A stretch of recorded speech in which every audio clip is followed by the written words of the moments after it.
All right. I'll count it down. Let me know when you're ready. Okay, I'm ready. 3, 2, 1.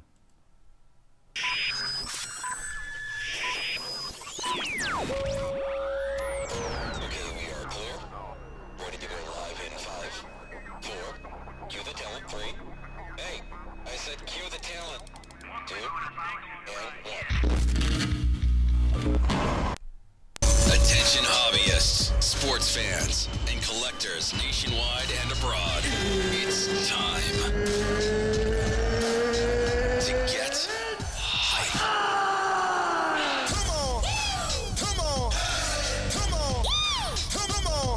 About the hobby we are all a part of. Live from the Mojo Break Studios, it's Dan and Doug. Check it out. Come on! So, get hype. Be hype. This is The Hype.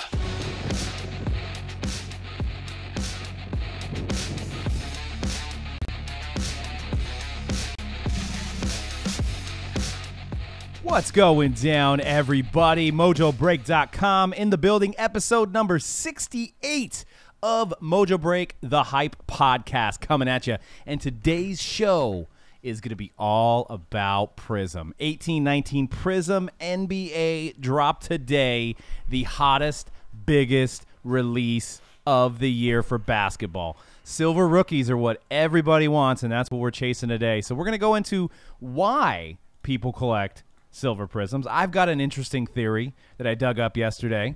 I got a pretty interesting theory. We'll hear your thoughts on that. We've got Prizm breaks all day today, mojobreak.com. You can use a special code to save 18% on pick your team style breaks of Prizm. It won't work on randoms, but any of those teams coming up in 4, 5, 6 tonight, you can use that code SILVERS, and that is going to save you 18% off. So load up and save big. And we also have lots of Black Friday stuff, and it's all the Black Friday breaks are almost sold out. So I would check the site and get in on that. There's a lot of Panini Black Friday pack breaks going down on Black Friday and huge savings. Wife's out shopping or significant others out shopping. You stay at home, shop on Amazon like I do, buying the breaks. Seems like a simple plan for Friday. Dan, what are you doing Black Friday? Well, that's right. You're going to be here. Yeah, I'm going to be here. You're going to be here? I'm going to be here. Are you going to sleep here? Maybe. I'm going to be here. I'm going to be here bright and early, doing them Black Friday breaks. Won't be going out doing shopping. Won't do that. No. And I'm going to wait. You see, I'm old school. I'm going to wait until a couple days before Christmas and go out, physically do my shopping in the chaos and the war zone. Brick and mortar, man. You got to give back. The old, face-to-face commerce. Cool. Yeah, you mean it's going to take you 4 hours to take what it takes me like 10 minutes. There's a a reason why I really dislike the holidays. Well, you and don't value your time. I gotta keep that streak going. So I can't have a non-stressful holiday. So I'm gonna go out and do exactly what I do every year. I say every year I'm not gonna do it when I'm in the middle of the chaos, but no, I'm gonna do it. Nice. C-Rad, are you going to get some early morning Friday shopping in? With this weather, with the air quality, and everything else, I don't think so. Yeah, stay home. I don't even think you save much compared to standing in that line to just going on Amazon or buying from any of those companies' websites. It's the same thing. I think some people just are gluttons for punishment. They like running into people. They like standing in long lines. They like ripping hot pots out of people's hands. I think they just enjoy face-to-face, money, hand. Yeah, I get what you're saying, but you're not going to go in the mess on Friday. You're going to wait until, like you said, the 23rd and go shopping. Yeah. But the people the same thing, you just don't get the good deals. But the people that go out and wait 4 hours to get like $50 off a TV. Well, shit's crazy. I know. It just doesn't seem like it's worth it. That's nuts. I can't do it. I don't have the strength. What do you guys want? This is an interesting question, hobby related here. What do you want for Christmas? If you could get any box of cards, any single card for Christmas, what would it be? Think about that. It's about that time. And with with deals going on all throughout the hobby, it'd be a perfect time to tell that person that's looking to buy you a gift, hey, buy this box of Prizm 1819 for me, or get into this break at mojobreak.com for me. Sean Mannion. Sean Mannion? Shield RPA out of NT. It's up on the bay. It's just the person wants like $3,000 for it. Yep. So I wanted to pose a question to you guys. You can kind of debate in the chat, or you can throw us messages on Twitter at mojobreak_com. Prizm. Why is Prizm popular? Why do cards that don't have autos on them sell, and they're not numbered, let's not forget that, why do they outsell autographs? Why does this happen? When we all are watching breaks and we're getting in breaks and we're seeing that like hits sell, like hits meaning autographs, and why is a colored parallel selling so well? So why isn't like Hoops NBA? Hoops NBA has been around longer than any of them. Why isn't that the OG? Why is Prizm number one? So I thought long and hard about this myself. So I did some digging, and I think the sole reason that we are all crazy, besides everything is shiny, is 1996, 1997 was the first year for Topps Chrome basketball. Before then, they had Finest. So Finest was the shiny, newfangled thing. But 1996 and 1997, the 1996 draft had Kobe, Iverson, Ray Allen, Steve Nash, Stephon Marbury. It was just an absolute perfect time for a product that had refractor parallels. So that's what they called them. So these are chrome, and a chrome refractor parallels are what's equivalent to nowadays of just silver Prizm. And Kobe, I don't know if Kobe didn't come out and bring in that international market that's raising the prices of all those cards, I don't know if we would have Prizm these days. I honestly don't. If that was a horrible draft class, if Topps decided to drop Chrome in a down year, I don't know if we'd be chasing Prizm today. So it's interesting how that works. So no Kobe, no Iverson. I mean, that's probably the best draft class since 03-04. Or 03-04 came out. It was, a good draft class as well. But I think this is why we are breaking Prizm. What do you think? What do you guys think? I think it's the closest thing to Chrome. That's basically what you just said, right? What I'm saying is you're saying this is what got shiny and refractors. Because of the rookie year. I get what you're saying, but I think we've already talked about that. We've already said that the reason why Prizm is the go-to collectible rookie is because it's the closest thing that we have to Chrome. Right. Let's face it. But we didn't really talk about in specifics on the first year of basketball Chrome was the Kobe. That was the first year. So they really couldn't have picked a better year to come out with Chrome and to come out with Chrome refractors than 96, 97. Because you had one of the greatest of all time and probably the most revered basketball player besides Jordan in this hobby in Kobe Bryant. It was meant to be. The following years, I believe the next year after that was Tim Duncan, and then there was like Dirk Nowitzki. But it was like drafts that had one guy. The fact that they had AI, which just was lighting people up in the and one mixtape days, and you have Iverson doing the and one mixtape stuff on the court with the crossover, with the swagger, with the long shorts. And then you have young Kobe at a high school, going to senior prom with Brandy, coming in on the Lakers, lighting it up, having so much promise. And I think that's what kind of changed the scope to where we're at today and why we are paying big money for these silver Prizms. So I broke it down in numbers. So I was interested to see how many refractors from 96, 97 of Kobe were graded compared to fast forward to Jason Tatum, right? So I broke it down between PSA and BGS, and Kobe refractors, there was 270 Kobe's graded BGS refractors, not base. There was like 1,000 base cards because it was, Chrome base, and like a little over 300 at PSA. So you have 670 graded refractors of Kobe that are out there currently, that are in people's collections more likely.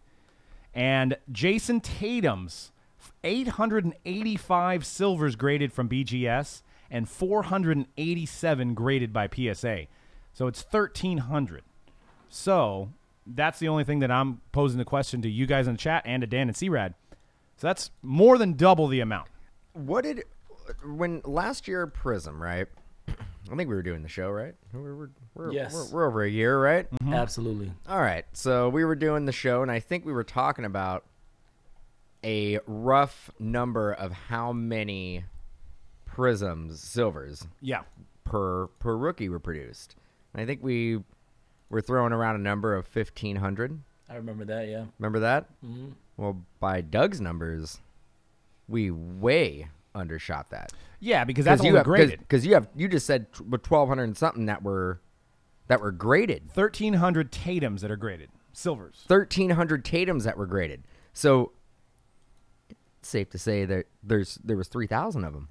So you're saying no, probably 2,000. No, 3,000. You're saying you got to figure there's probably still some cases out there that are not opened, right? True.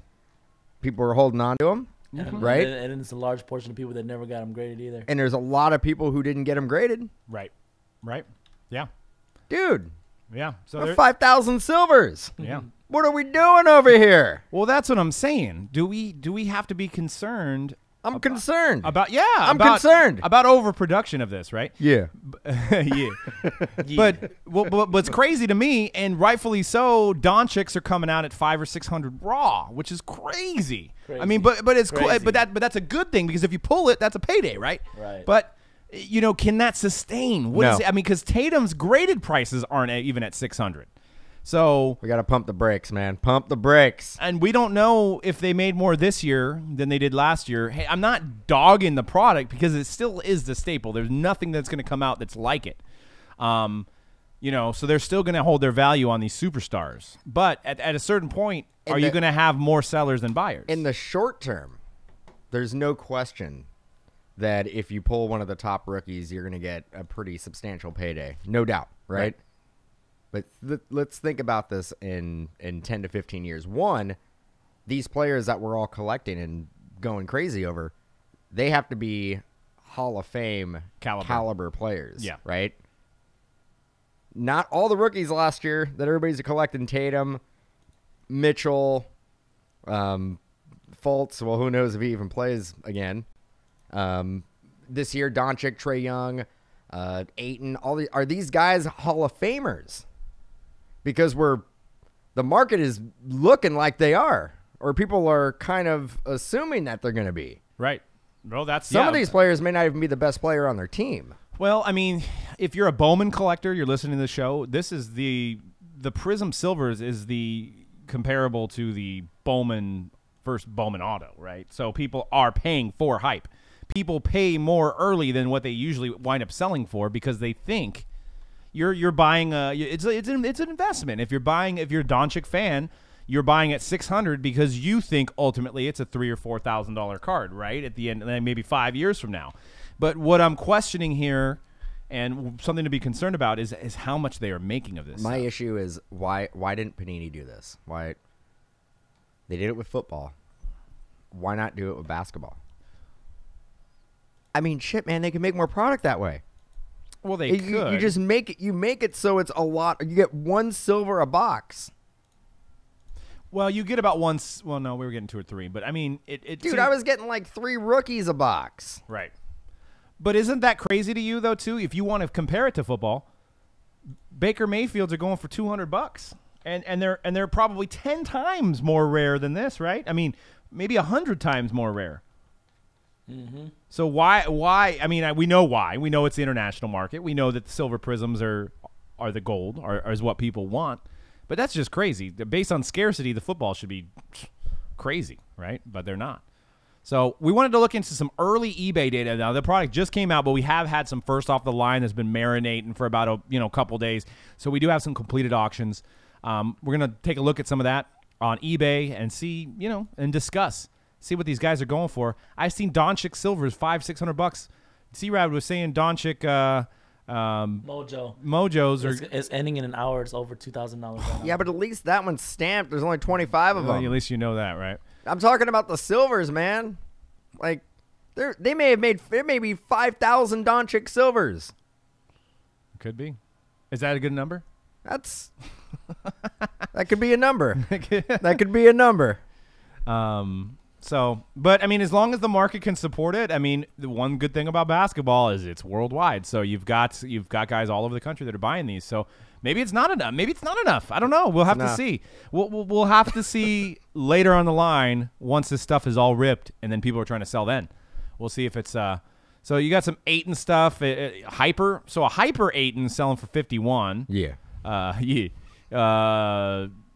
Yeah. So Aiton 249. Buy it now. That seems kind of low. So Doncic looks like he's double everybody else. Then right.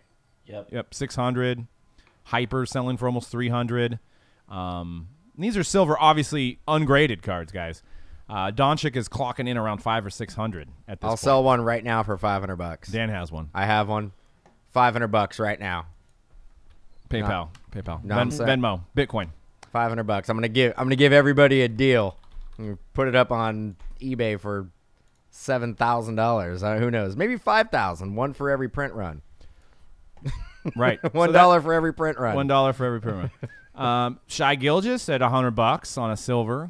You know, $99, $100 all day, and you know these are cards that you could potentially grade, and that's telling me that the Jaren Jackson and these guys that are on $100, you get them graded, they're about 150 probably, 150, 160. So quad double's already packed out. Can't add any more cards to it. I know, right? Maybe next year's. Maybe. Wendell Carter's are going for around 100. See if there's any silver Mojos up there of just. I know we know that there's a Luka up there. But is there any other guys that are up there? The number to 25 cards. Those are my favorite. Not just because of the name, but I like the design, and I actually have a Simmons Mojo Silver 9.5 that we bought at the National that I love. So Mojo Silvers are my stuff. Why don't you marry it? And then we've got a Maverick fan saying Doncic's prices may go up if he keeps playing the way he is. And he is killing it. I mean, you beat the Warriors the other night. I go back to this, though. What if the silvers were stamped? It wouldn't be good. It wouldn't be good. 850 out of 2,099. We don't want to know how many they made. But I'm kind of going weird here, but it's kind of like when you're dating a girl, you don't want to know how many guys she's been with, do you? Yeah, but at some point you're gonna have to find out. At some point, not on day one. At some point, you're gonna have to find out, right? Well, you got to add a few here and there on that one, right? Michael Porter Mojo, people trying to get 1,400. Kevin Knox 14. You're dating a chick and she's in the 5,000 range, man. I don't know what to say about that. So Trey Young, that seems kind of low. Well, that's an auto though. So and that's the other interesting thing is that a number to 25 auto will probably sell for less than the number to 25 base card. That's only time it happens in cards is in basketball. Is that the auto will sell for less than the actual card numbered the same without an auto on it. I can guarantee you there's less Doncic autos in the set than silver Prizms. Yeah. Guarantee you. Why don't they sell for more? I don't know. Well, that is true. We didn't pull many Doncics this morning. We pulled everybody else, and not a lot of Michael Porters either. I think you just pulled one finally. There's no way that certain players are short printed. No, I don't think so. I just think that it's just a matter of where you got your cases from and what part of the palette it was on. You also have to assume nobody foreseen that refractors would do in prices. So now that people know what they go for, more are getting graded. But I don't doubt they're producing more. Yeah, that's the tough thing is we don't actually know. And I don't think they'll ever tell us.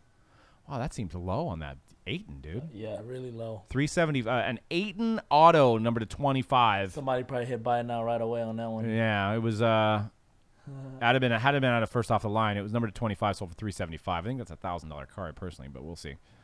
Bagley Mojo Prisms. That's a sensational version though. But we've got a few minutes before we actually get into the first random of the day of Prizm. So I wanted to talk about props to JR giving us this idea to talk about, and it goes along perfect with what we're talking about with Prizm, is when is a good time to grade a card? What cards do you grade? And why do you grade them? And I think these cards are perfect to grade because they're not numbered. So what you're going to do is you're going to set your collection apart from everybody else that has raw versions or So say you get a 9.5, or with BGS you can get the black label. You're going to have a lower pop report. So even though there's 5,000 of these silver Prizms made, maybe there's only 1,500 graded. So now you're in a smaller category of your investment, right? So you have a bump over any of the raw cards. I personally like the way cards are graded. I think it keeps them safe too. I've even heard stories, I wouldn't try it, but I've heard of stories that guys' basements have gotten flooded and the slabs are floating and the cards are safe. Like I said, I wouldn't try that, but it's kind of an extra level of protection. I got a question for you. Sure. How many cards have you had graded? Not as much as you would think. Probably 100 cards over the period of time. Okay, I think you've had probably more than that. Maybe. Yeah. I mean, there's a bunch of Ryan Burrs over there. You have like 100 Ryan Burrs. Yeah, true. All right, how many black labels have you gotten back? 0. Okay, cool. Just selling the dream, though, right? Selling the dream. Selling the dream. Selling the okay, dream. just want to make sure because they don't hand out black labels all the time. I've never had one come back a black label. I've seen them before, but I mean, I get that, and I get the whole like, oh, if you send it in, you could get a black label, but let's don't bank on that. It's probably not going to happen, right? But they do go for a lot. They do. They do go for a lot. They do, and it's safe to say with Prizm, it does. It grades pretty well. A 9.5 is, it's within the realm. It's probably going to happen. You see tons of 9.5 Prizms. So, right. Yeah, 9.5 seems like it's easier to get. But I have noticed that the PSA 10. So in comparison, PSA doesn't do half grades. So PSA does 10, 9, 8, 7, 6, where the BGS will do 8, 8, 5, 9, 9, 5, 10, and then black label 10. So, and those, they do the subgrades. So BGS will have 4 different subgrades. So if you get all 10s on that, that's how you get a black label. Just a straight up 10 would be you probably got 3 out of the 10. 3 out of the 4 10s. Maybe even 2. I don't know how they do it. So there's a different element. There's a lot more you can do with BGS. I think sometimes the safer bet is PSA. But a lot of people tend to stay older cards, like 80s and older for PSA. So more vintage-based cards get PSA graded. More modern Bowman, Prizm go BGS. The problem right now, PSA is getting a lot more business because BGS is so backed up that I think the cheapest service is taking 6-7 months, or at least it was. I don't know if they've cleared it up. So a lot of people are going more PSA because it's a faster turnaround. I specifically like the way the BGS looks. What do you think? I like the way the BGS looks. I think the slab looks a little nicer. It feels better in your hands as well. It's got a little more weight to it. Yeah. 100% for thicker cards. Yeah. 100 NTRPAs. Yeah, 100-point cards, 130-point, 180. I can't stand the way the PSA slabs actually look a little better now. Yeah. The old ones were ridiculous. They were giant, huge slabs. They were like ridiculous. In order to get a black label, I think Doug just said this. BGS has subgrades, so like centering, surface, corners. What's the other one I'm missing? Surface, corners, centering. Centering. I said centering, corners. All right, centering, corners, surface, and edges. All right. So you have those subgrades on it. In order to get a black label, you have to get a 10 on all the subgrades. Right. And if there's an auto on it, I'm assuming you have to get a 10 on the auto, right? I've never seen a black label with a 9 auto. Yeah, I haven't seen many black labels. Period. Yeah, so, I think like we were saying, they're rare. And Chris says, is SGC good for vintage cards too? Yeah, like tobacco cards and yeah, pre-60s. Some people like that. I think PSA will still sell for more than SGC unless it's like tobacco cards, like I said, where you have the VG and the EX, and you have the 4.5s and the. Or actually, they do the 80. They do the 1 to 100, right? I think they do 1. Yeah, 1 to. I think they do 1 to 100. Not a whole familiar with that SGC, but BCC. What's the other? That they do the 5, 6 EX near mid. Mm-hmm. Yep. It's like BCCG or something. I think that's a form of. It's like Beckett though. Yeah, it's Beckett. Well, there used to be in the explosion, of Upper Deck in the 89 Upper Deck with the Griffey. There was like 100 grading companies, and a lot of them were corrupt. They were basically taking $5 and giving you a 10 every time. There was Doug's Duels grading. Yeah, Doug's Duels grading. I just gave out 10s. You gave me the right amount of money. I was going to give you a 10. Dan's grading company. I just went to 11. Yeah. I'm all. You know what? It's 1 through 10, but that card's so nice. I'm going to give it 11. So I've always been curious with grading companies that if they say they don't, but my thing is the percentages that they can do. So like if a 86, 87 Jordan comes into PSA, and the pop report on a PSA 10 is like 20 or 30, whatever it is. I don't know the exact number, but let's just say there's 30 PSA 10 Jordan rookie cards out there. And they just graded one yesterday at a 10. The chances and then of another getting one, yeah, do they say, hey, we just gave one yesterday at 10. We have to protect the chase of the grade, right?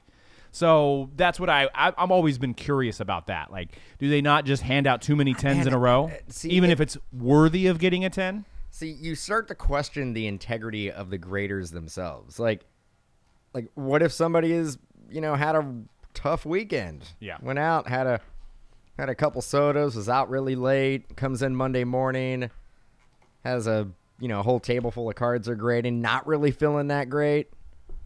It's like we're all human. Like, you're going to look at that and you're like, you're not going to be on top of your game that day. So as opposed to, getting a nice dinner and, getting 9 hours of sleep, waking up feeling great, maybe get hit in the gym. Right.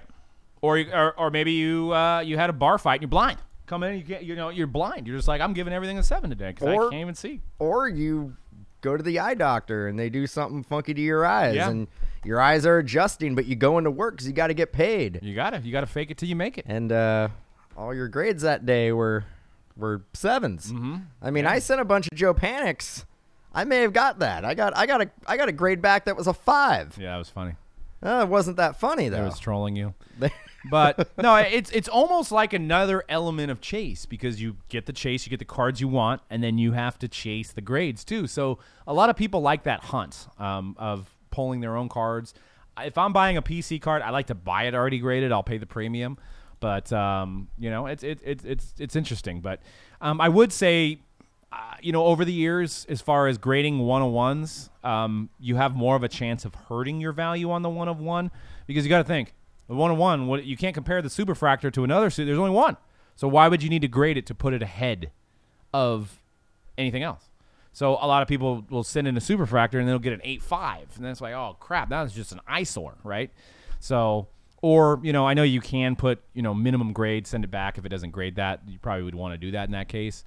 But me personally, anything really, really low numbered, I don't like to grade it because really there's no comparison. You got to think about that as well. If a 101 goes into Beckett, do they look at that and go, I can't really justify dinging this card unless it's something really obvious? Did they just let it go with a 9.5? Right. Because let's face it, I would say there is more 9.5 gem mint grades that come out of Beckett than any other grade. Yeah. Right? You see more 9.5s than you do anything else, right? Well, now there's 2 levels above the 9.5 too, right? So yeah, it's you have kind of the vanilla. Yeah, so 9.5s, it's everybody gets a 9.5. Yeah, especially on Chrome baseball cards. So does that also factor in? And does the card itself factor in? The Ohtani Superfractor, when that went to go get graded. Yeah, they don't have anything to compare it to. If there's nothing obvious, that the card's not basically doesn't have a crease in it, do you think they're going to send that back to the person saying, hey, just to let you know, it's a 7.5, man? Right. It's getting a 9.5, especially considering there was bounties on it and stuff like that. Beckett doesn't want to be the company that it'd probably have to have a hole in the card to not pass the grade. Beckett doesn't want to be the people who are like, hey, everybody, we just pissed in your Wheaties. Like, nobody gets money now for that card. We got a good point in the chat. He says, agreeing with all perspectives mentioned, I find it the perspective of the judge association, as in wine competitions, some associations award all good wines regardless of the group and the percentages, whereas other companies say they only award 10% gold medals regardless of the quality or of the field or category. So yeah, that's what I'm saying. If they got 10 Bryce Harper chromes in one day, they can't give them all 10s, right? Even if they were all worthy of a 10, you'd be like, dude, how did we give 10 in one day? And because it's published, if somebody wanted to dig. So that's another thing for you guys to look at. If you're thinking about grading your cards, look at the population reports. PSA has a free population report. You don't even have to sign in. You can go on their website. Beckett, you just have to have a login. It doesn't cost anything to have a login, but you can log in, search your card, see how many have gotten 10, see how many have gotten 9, see how many have gotten black labels.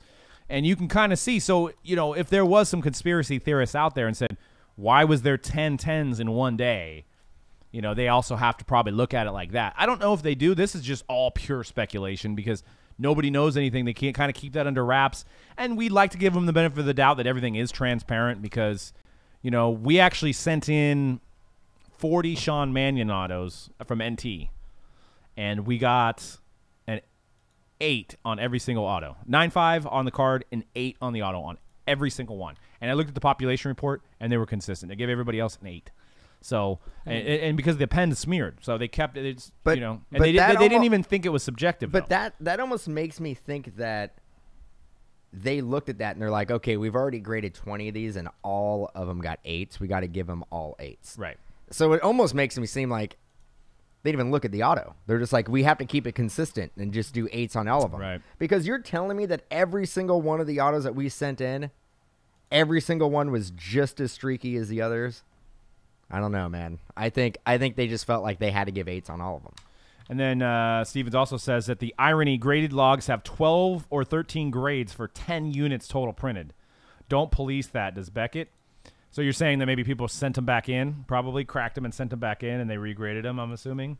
So that's a whole other thing. And there's a whole other, and we don't have time to get into that because we got to do Prizm number 1, random number 1. But there is guys in this hobby that clean up cards. Now, I don't know what that means. I know a lot of guys will do the microfiber to the surface to get rid of any surface imperfections. And then there is just some absolute idiots that will actually trim the card, and they usually get caught. We actually had, believe it or not, funny story, we pulled a number to 5 NT RPA of Karl Anthony Towns out of NT. And our customer sold it on eBay for $6,000. It reappeared, and the guy trimmed it, but he didn't grade it. And then the guy bought it, and they sent it in to grade it, and they came back trimmed. And the guy basically trimmed the card because the edges was bad, so he laser cut it. So there was somebody that was out there that took a $6,000 card and tried to alter it. That's just mind-blowing to me that you would spend $6,000 on a card and cut it to try to get a little bit more money out of it. That is a huge risk. I mean, and it basically bit him in the butt. He sold it through, I think, Probstein. And I think Probstein was able to get some of his money back or something because now the card was basically altered and it's not worth jack. I wonder what that card would go for now, non-altered. Right. Not as much as that, probably. I mean, Karl Anthony Towns is still a top player in the league, but I mean, it was a nasty patch too. So, well, got anything else to say, guys? Prizm. And use code Silvers. Yes, I do. Monday night, there was a pretty good football game on. I didn't watch it. Everybody, I think. Do they play defense in the NFL anymore? Oh, dude, come on! There was 3 defensive touchdowns. Like it was everything you would want in a primetime football game. I'm just wondering. And if you're not a Chiefs or a Rams fan, you're jealous. I don't know. I personally thought the Rams-Raiders primetime game or the Niners-Raiders game was a little bit better. But hey, no, I'm just kidding. That was actually one of the best football games I've ever watched. I can't deny. My hatred for the Rams wants me to say it sucked, but I was on the edge of my seat, and we were having fun here watching the game. It was insane. You just hope that's going to be a Super Bowl preview. Maybe. And speaking of, when's the next time the Saints play? They play tomorrow. That's a good team right there. That's a good football. Are you a Saints fan now? You Saints fan? I think I might be too. You Saints fan? Oh yeah. Well, I get it, man. Damn sure I ain't a Chiefs fan. Jeez. I know. It's jealousy, man. We just wish our teams were that good. 94 Niners was about the closest thing. A long time ago, I was 12. But anyways, so thank you guys for tuning in. It was a little hype half-hour short show today because we have so much Prizm to bust for you guys. And check out the deals Black Friday. We're doing Black Friday pack breaks where you get packs. And we actually open up the packs before the break, so it's instant gratification. And Cyber Monday, I will make a comment about Cyber Monday packs. So we're going to be doing Cyber Monday packs with Rookies and Stars on Monday. And I've seen some emails floating around from Panini, and it makes me think that the Cyber Monday packs are loaded because they're not shipping them out until Monday. They have said that if they catch anybody selling Cyber Monday packs by themselves on eBay, they will ban them from buying from Panini. So Well, dude, and so I'm just thinking that these things may be like freaking loaded. all right, do an eBay search. And it's weird because they didn't say anything about that about Black Friday, right? No. Do an eBay search about just Black Friday packs. They're everywhere. Yeah. Everybody got them. We got them early. Everybody got them early. Everybody's been selling them for like $5 a pop on eBay.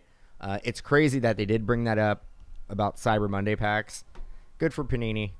Look at that. Look at that. 300 packs for $1,500. Crazy. Shoot. So everybody else that has to buy their guys' boxes, they're just, I guess he's just going to take the money off of it, I guess. But anyways, yeah, and then we also have Topps holiday packs in the gold label special break and Bowman Tech, which I believe is sold out. So we're doing all kinds of stuff on Friday. It's going to be an insane day. Like I said early on in the show, don't go shopping. Stay at home. Buy your gift from Amazon and join in the breaks. Man, I got to say, like, these college players need to get some longer shorts.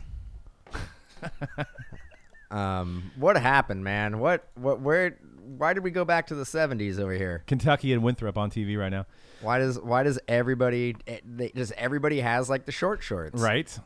Nobody likes the Daisy Duke look, man. Let's all right, go guys. back to the long shorts. Check out breaks, mojobreak.com. Use that code SILVERS for 18% off your teams in Prizm today, guys. And that may expire without notice, so do it now. And we'll see you guys in a few minutes. We're going to do the Prizm 6-box random number 1, guys. Peace out.